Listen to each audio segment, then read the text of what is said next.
I'm not always on top of all these political stuff that's going on in the world today. So when I heard about Elon Musk taking over Twitter, it's been going on for such a long time. There were ins and out concerning the deal, and I kind of stopped paying attention for a while. I thought, okay, he's just not gonna buy it, so it is what it is. And what significance does it have? Does it necessarily matter? To me, I was like, I just don't know. Now, having paid attention to the content and listening to somewhat the conversation has been online. Now I have a Twitter account and I'm listening to what's happening on Twitter, I said, oh my goodness, this is serious business. So for those of you who have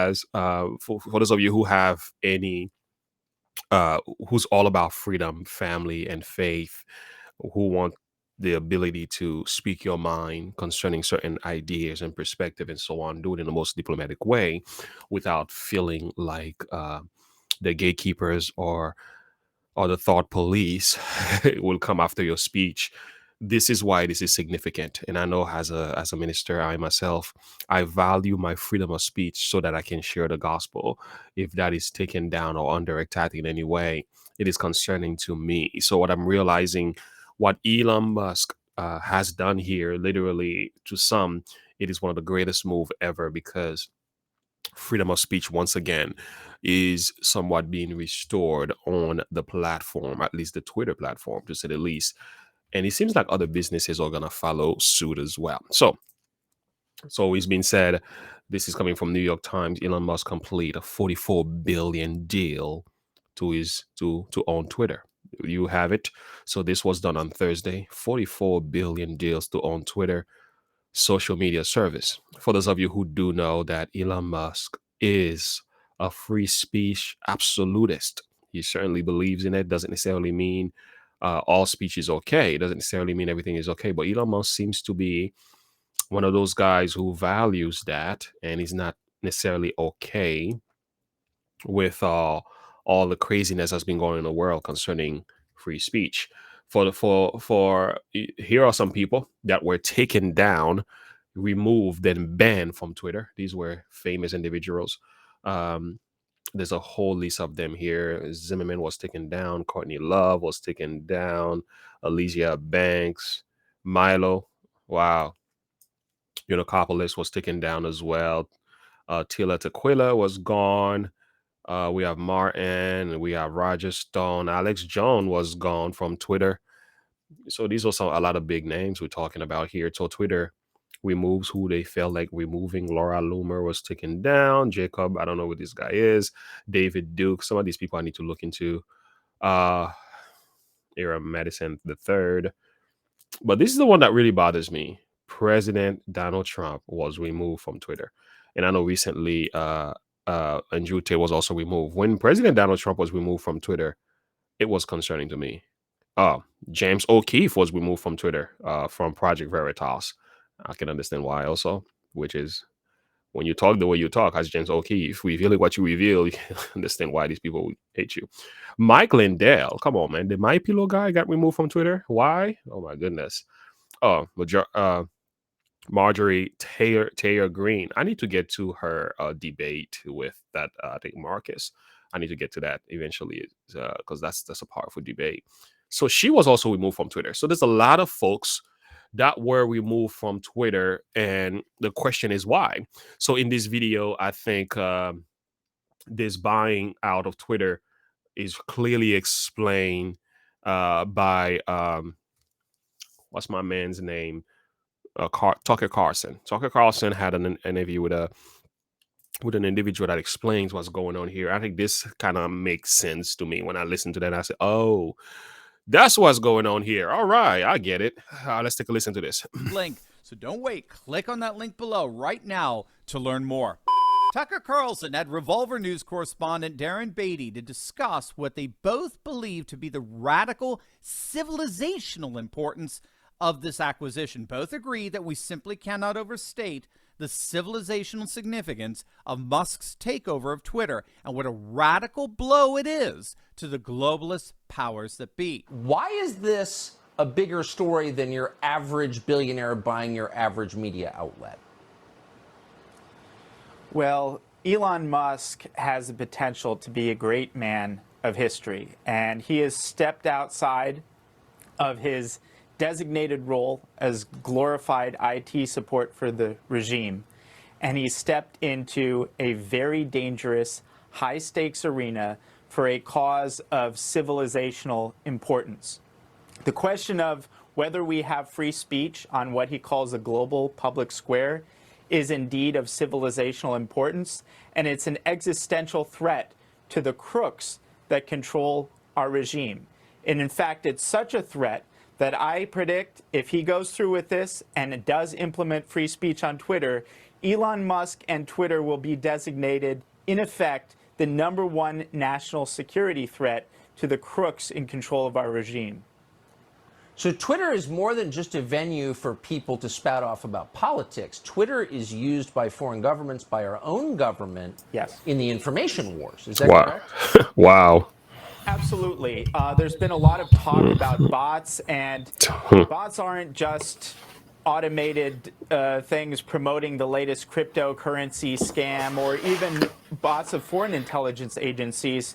The truth is, our intelligence agencies, operating usually through cutouts and NGOs, have played a huge role in influencing politics on every level precisely by gaming the system in social media platforms like Twitter.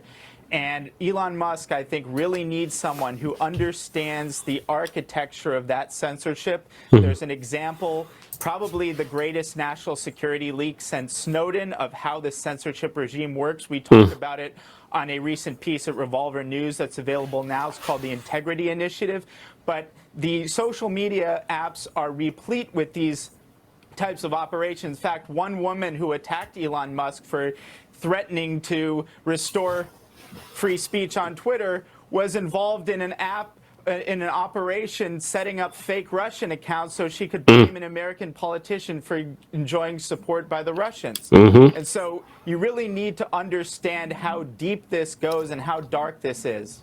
Now, the woman he's referring to there is none other than Nina. Jankowicz, Yeah. the Biden-appointed head of the infamous and short-lived Disinformation Board, which many affectionately referred to as nothing less than a ministry of truth. According to that bombshell article that Darren referenced on Revolver, Jankowicz's name appears in a 2018 leak as a member of the, quote, inner core of what's known as the Integrity Initiative.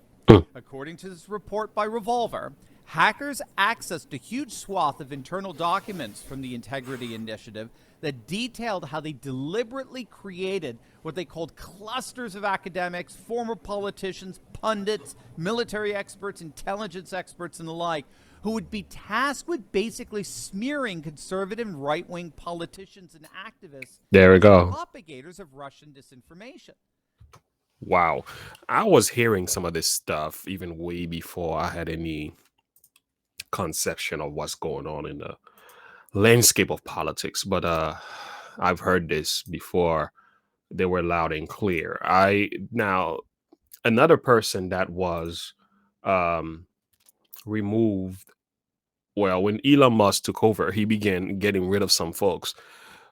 He fired their top 4 executives. So there you have them here. Their top 4 executives are gone. Let me find out. Here they are. So he got rid of some serious individuals in position here. From the left, we have Paraj Agarwal, Ned Seagull, Vijaya, I'm hoping Gade, I'm saying it right, and Sean Edgett. So these 4 individuals are wiped out from the map. So this man is cleaning up house. So for whatever reason, these people were behind many of those who were suspended on Twitter and removed. Now, Elon Musk has not come out to say whether or not they will be restored. Recent news that I've heard, that's not the goal right now. That's on hold. But what you're going to hear right now is Tim Pool on the Joe Rogan podcast talking to, what's her name? One of the people that Elon Musk got rid of. Her name, the third one, is Vijaya Gade. Listen carefully to this because it's it shows you why Elon Musk had to do what he is doing, and why some conservative are exceedingly glad they have their reasons to be, especially when you know that some of these people they've been controlling the platform for political expediency and controlling one side of the story. And this interview here, when I listen to it, it just put the spotlight on what is really going on these social media platforms, and the level of biasness and censorship that's going on, and how imbalanced it could be to support an ideology in in opposition to the other, which is like, okay, that's disturbing to me. So let's pay attention to this one. I believe that to be the case. So your platform restricts Speech. And I believe that to be the case. So your platform restricts speech, Our platform promotes speech unless people violate our rules and in a specific direction. in any direction. But Uncle, I don't want to say his name, the guy who calls for death gets a suspension. The guy who insinuates death gets a permanent ban. But Tim, you're misinterpreting what I'm saying, and I feel like you're doing it deliberately. It's not about one particular thing. It's about a pattern and practice of violating our And you rules. have a pattern and practice of banning only one faction of people. I don't agree with Quillette that. recently published an article where they looked at 22 high-profile bannings from 2015 and found 21 of them were only on one side of the cultural debate. But I don't look at the political spectrum of people when I'm looking at their tweets. Right, you have a bias. I don't know who they are. You're biased, and you're targeting specific individuals because your rules support this perspective. Wow. I don't agree with that. Well, and I so don't Can you think be that's the clear, though, case. in like what rules support that perspective? Specifically, the easiest one is misgendering, right? Because that's so clearly ideological. If you ask a conservative, what is misgendering? They'll say if someone is biologically male and you call them, she, biologically male and you call them a she, that's misgendering. That's a conservative view. The progressive view is inverted. So now you actually have in your policies a rule against the conservative perspective. I have a rule against the abuse and harassment of trans people on our platform. That's what my rules Can we against. just give context in the background as to why and that the why is? that is. And I brought some research. So we obviously received a lot of feedback. So we don't make these rules in a vacuum, just to be clear. We have a bunch of people all around the world who give us context on the types of behavior they're seeing, how that translates into real world harm. And they give us feedback. And they tell us, like, you should consider different types of rules, different types of perspectives, different, like, for example, when we try to enforce hateful conduct in our hateful conduct policy in a particular country, we're not going to know all the slur words that are used to target people of a particular race or a particular religion. So we're going to rely on building out a team of experts all around the world who are going to help us enforce our rules. So in the particular case of misgendering, I'm just trying to pull up some of the studies that we looked at. But we looked at the American Association of Pediatrics and looked at the number of transgender youths that were committing suicide. It's an astronomical, I'm sorry, I can't find it right now in front of me. It's a really, really high statistic. That's like 10 times what the normal suicide rate is of normal teenagers. And we looked at the causes of what that was happening. And a lot of it was not just violence towards those individuals, but it was bullying behavior. And what were those bullying behaviors that were contributing to that? And that's why we made this rule, because we thought and we believe that those types of behaviors were happening on our platform, and we wanted to stop it. Now, there are exceptions to this rule. We don't, and this isn't about like public figures, and there's always going to be public figures that you're going to want to talk about, and that's fine. But this is about, are you doing something with the intention of abusing and harassing a trans person on the platform, and are they viewing it that way and reporting it to us so that we take action? So I will just state, I actually agree. That, oh man, that can get a little muggy, because any trans person can abuse that system to control anyone they disagree with. I was talking to my kids earlier today, and part of the devotion that we had was about John the Baptist and Herodias, how Herodias, who was the wife of Philip, and Herod took the wife of Philip and married her, which was wrong. And John the Baptist rebuked them. So the speech was, John called out the son of Herod, and Herodias, the wife, was so upset that she went to Herod to control John's speech. I was like, oh, check this out. It's just like, there you have it. So there goes a woman who went after to the powers that be who have the control to control somebody else's way of thinking about them. And they had John the Baptist beheaded as a result of that. So when I thought about this, I'm like, it's very similar to what's happening on Twitter here. The thing is, I think again, it goes back to what is truth. If people are telling the truth and you're condemning them for that, that's an issue. But if they're telling things to bully people on your platform, by any means, I can understand the reasons for these bans. But I think what's happening most likely, as Tim Pool is going to put it together really, really well here, there is a biased way of making these judgments.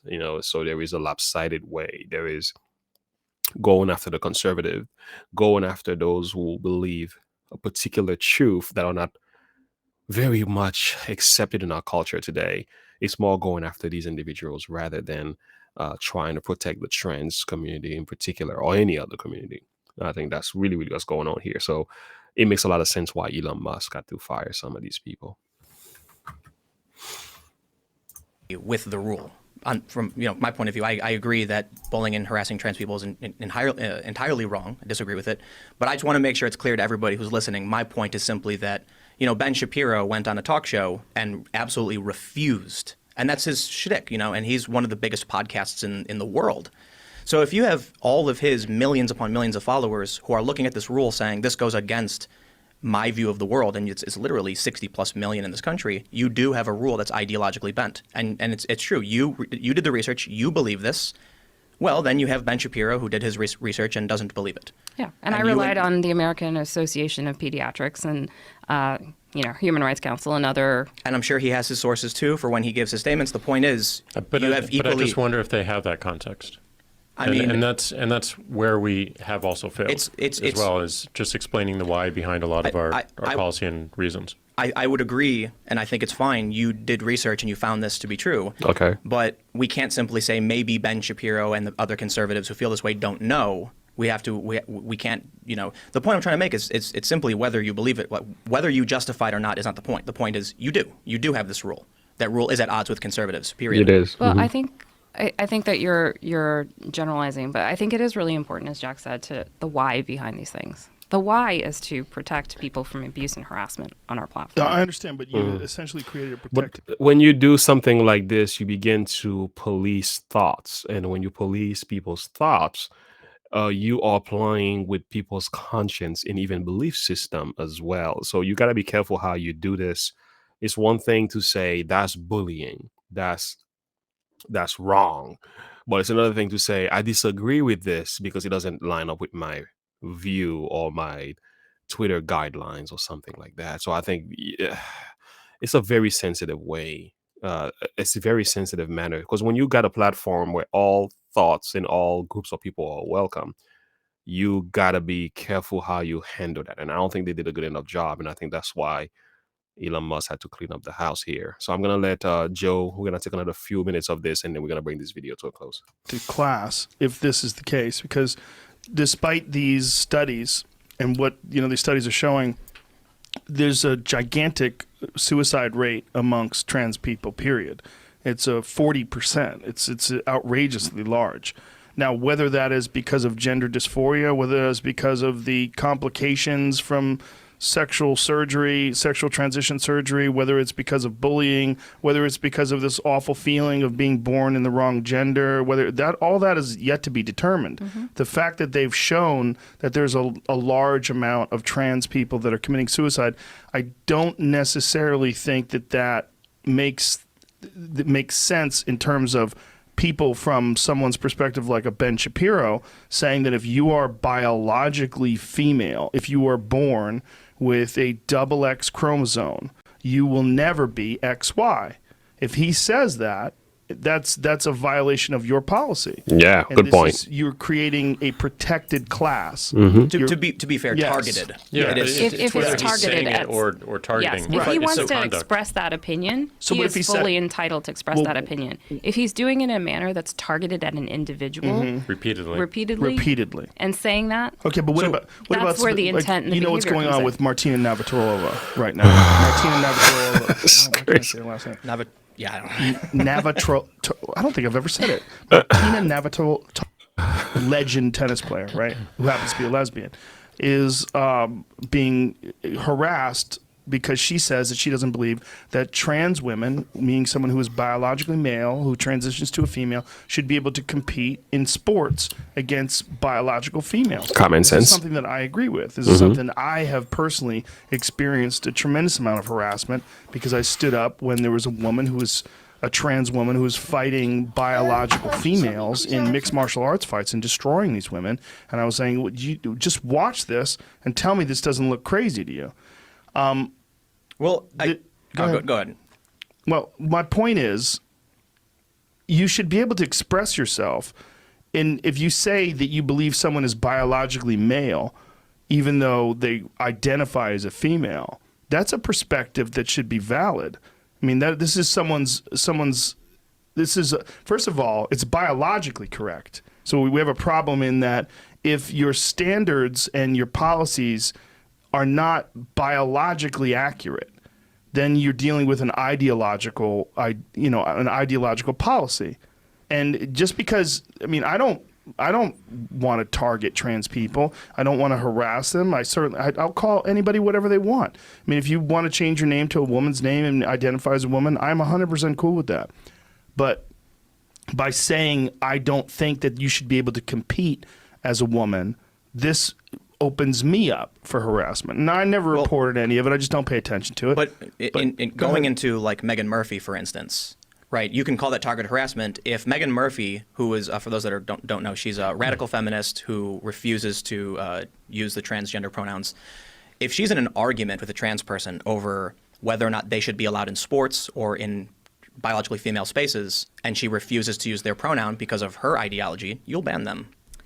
Again, it depends on the context on the platform. And it's also not banned permanently. Like, you get warnings. Well, she was banned permanently, but let's be clear about what happened. But she was warned because you explained it to me. What did she actually do?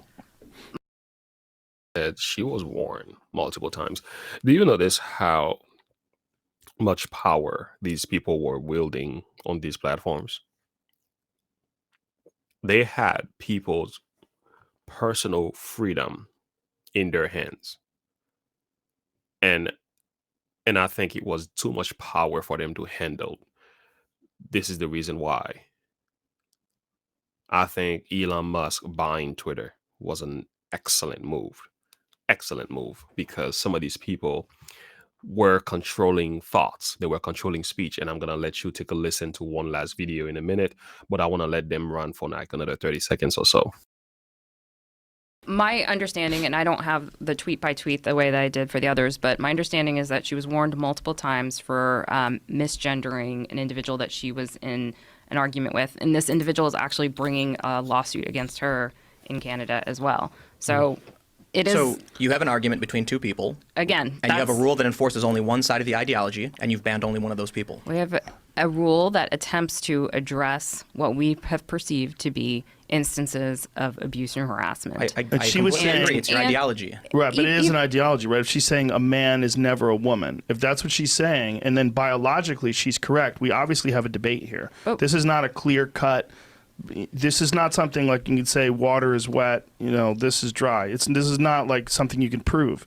This is something where you have to acknowledge that there's an understanding that if someone is a trans person, we all agree to consider them a woman and to think of them as a woman, to talk to them and address them with their preferred name and their preferred pronouns. But biologically, this is not accurate. So we have a divide here. We have a divide between the conservative estimation of what's happening and then the definition that's the liberal definition of it. I think that's right, Joe. And I think what I'm trying to say is that it's not that you can't have those viewpoints.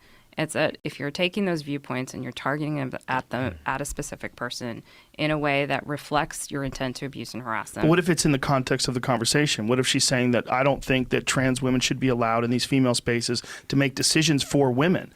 And then this person's arguing and she says, a woman is biologically female. Well, you are never going to be a woman. She responded with, men aren't women, though. And that was her first, in the series of events, that's what got her the suspension and the warning. It's crazy. That was one of many tweets that was part of providing context, and that was actually the second second, actually. Strike is my understanding. But why is that a strike? Yeah, why is that a strike? But again, like, it's the context of I don't have all the tweets in front of me. There were like 10 or 12 tweets going back and forth. And my understanding is that in the context of all of those, she was misgendering a particular person. Not that she was holding a belief or statement. Though, wasn't it? This girl is in serious trouble, and it makes perfect sense, and we can stop right here. I got one more video to show you. This is Temple. The Temple. And this video you just watched here was 2009. Yeah, somewhere 2009. So that's 3 years ago when this was posted. Now here, Temple on his channel, Timcast IRL. Wow, I had to subscribe. I literally had to, because this is the discussion now regarding that interview that he had with her on Joe Rogan, and he just laid it all out, man. From the Washington, this is Jorge Bonilla posting. He did it. Elon Musk fired the CEO, CFO, and censor-in-chief. They say CEO Parag Agrawal, Chief Financial Officer Ned Segal, and Vijaya Gadde, Head of Legal Policy, Trust, and Safety, were all fired, according to the people. Elon was listening. When a prince must commit atrocities, commit them early. Commit them early. Commit them early. Wow, that's why she cried. Yeah, she knew. Well, Elon. Okay, I'm sorry. Look, she should have listened to Tim Pool. When Tim Pool tried to set it right. She bought herself 3 years. Well, actually, Vijaya, if you are listening, I think it was early 2019. Yeah.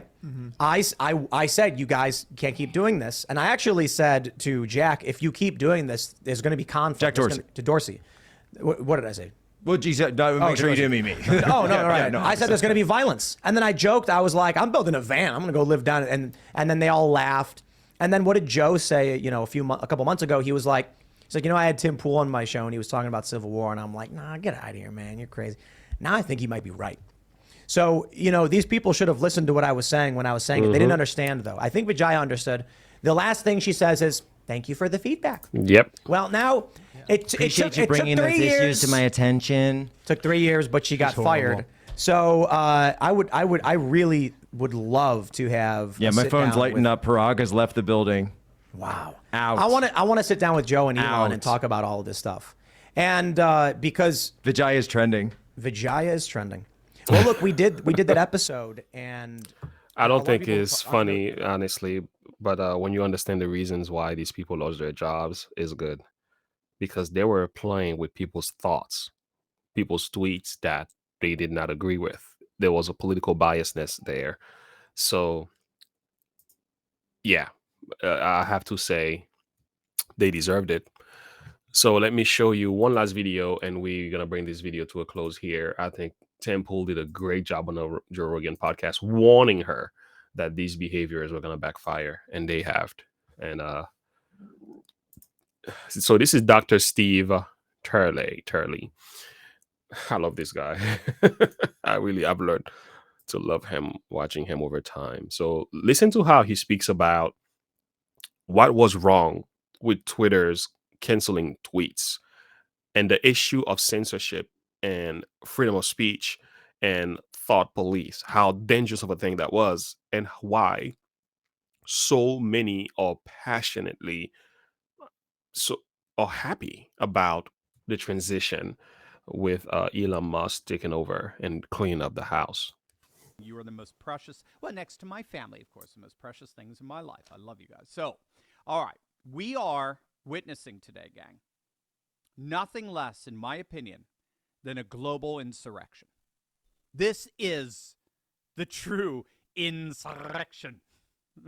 We all know that the FBI did a full investigation of what happened on J6, right? And there was no insurrection, even though the media keeps trying to push that there was. What the media, I think, is really beginning to freak out about is we are, as of this morning, witnessing a true insurrection. I don't know how many of you are on Twitter, but if not, go set up account. Go set up an account, because you will not believe the patriot storm that has taken over Twitter. You're not going to, it's going to blow your mind. Having seen it with my own eyes, I can, without any reservation whatsoever, declare that the era of woke Twitter is officially over. Let's do a hand. Come on, gang. What's that? Scott Adams has got a simultaneous sip. Let's do a simultaneous It's too applause. much. The era of woke Twitter, the era of wokeness that has dominated Twitter for over a decade is over. It's done. It's too much. Dead. It is gone. The wokeness that infested the single most popular and important global instant messaging platform on the planet has been officially vanquished. The dragon has been slain. And Elon, there you go. There's all the applause. Awesome. Elon Musk is the Aragon who brandished the sword that severed the wicked heart of wokeness. Again, it doesn't matter what you think of Elon Musk.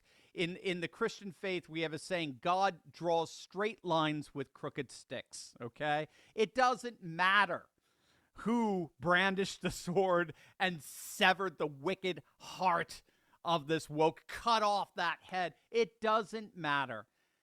The army of patriots all across the globe are now, as we speak, descending on and occupying their newly conquered realm.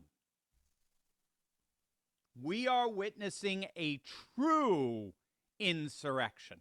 This is a bona fide uprising against progressive powers that over the last decade mercilessly enforced the most far-left lunacy imaginable upon every aspect of this global messaging platform.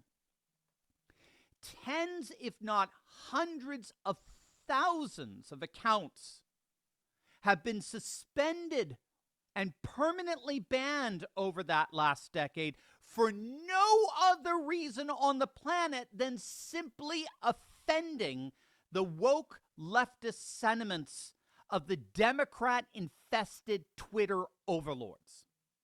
They didn't break any laws. They didn't violate any FCC regulations. They made no threats. They didn't advocate violence. Their only crime was a thought crime. Their only crime was a thought crime. They thought in ways that the regime, the woke regime, despised. Yeah. That's the key. That's a problem. That's absolutely key. Jordan Peterson has long argued that essentially there is no difference between speech and thought. If we're going to be free to think, we must be free to speak. Yep. And this is precisely because so much of our thought is organized verbally. How many of you talk to yourselves? You ask my wife and my kids. All the time. I go into my office, shut the door. Wait till I have to preach. I preach my sermon like 2-3 times to myself. And if I can't say amen to my sermon, I ain't gonna preach it to the church.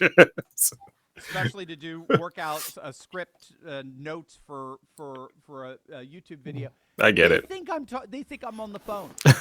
They think somebody's in the room with me. Not that there's two voices going on. I hope not. Let's hope not. Verbally think through. Yeah.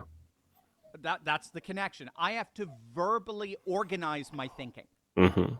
My thinking isn't just imagery.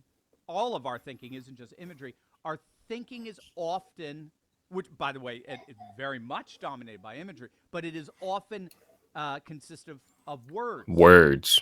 And so when we talk to ourselves, we're thinking. It's thinking out loud. That's basically what talking to yourself is.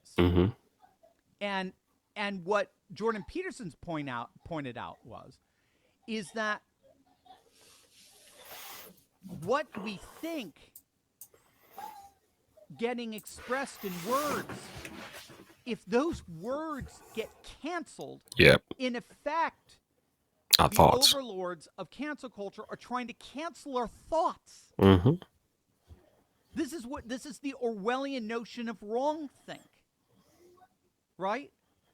And so what we've seen over the last 10 years is that tens, if not hundreds of thousands of accounts have been suspended and banned solely because they were guilty of verbally expressing thoughts that woke leftist ideologues have the unmitigated goal, the utterly despicable, repulsive goal to claim are not allowed to be thought. Can somebody say amen? Let that effing hit you. It hit me hard. Leftist liberal ideology has become so tyrannical, so dogmatic, so domineering, so uncompromising, they won't even allow you to freely think.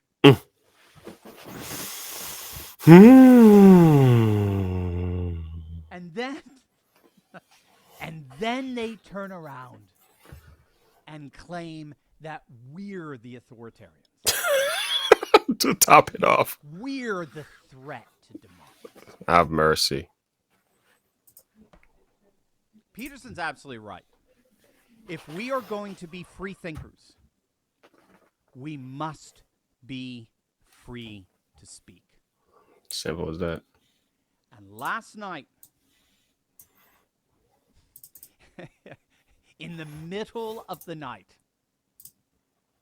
when it comes to the single largest speech platform on the planet, that freedom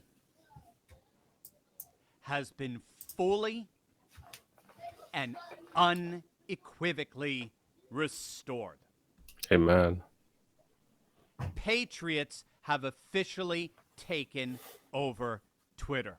And wait until you hear the first things that Musk did last night as a result of his official takeover. This is not the cherry on the. This is the whipped cream on Sunday. It's going to absolutely make your day, gang. First, let's pay some bills here. I got to pay for the lights here, and you got to. Yeah, he did it right, and I have to certainly agree. He just said it like it really is. And again, these thought police, they've been driving us crazy. I have to say, I'm a victim of it as myself. My YouTube account got strike. I got strike 4 times already. I had to lay low for a while to get one of those strikes off. I got 2 more strikes on my account now. 1 more strikes, I'm out. My what's my account that is suspended? And we think Twitter is the only. Twitter is just one of the many, because TikTok just suspended my account. What did I do wrong? Well, I was using pastors that were telling the truth. I was just talking about how transgender ideology is not based on facts. I was using a number of videos to prove my claims and stuff like that. I even had the video that got me banned on TikTok was because I used Mr. Donald Trump's latest discussion about how men should not be playing in women's sports. That was a crime on TikTok. So we talking about Twitter as one of the many. YouTube has their biasness as well. There's some things you can't say. You can't speak about certain things. Like climate change is the next thing you're not supposed to be even talking about. If you become a climate change denier, they can go after your account for that one. Before, it was C19, the pencil is 19. I got 3 strikes for that because I said some things, and later on were proven to be true. And the things that I said, I was just reading some documents that was proven to be true, documents that were overseas, well written, known, and everything. But you had no right to talk about it on this platform. And then later on, it was confirmed on television that it was true. Friends, I got to tell you, we have to protect the freedom of speech. And I think Elon Musk's move is certainly in a positive. I don't necessarily know where this is going to go, so I'm not going to rejoice as much as a lot of conservatives will like to do.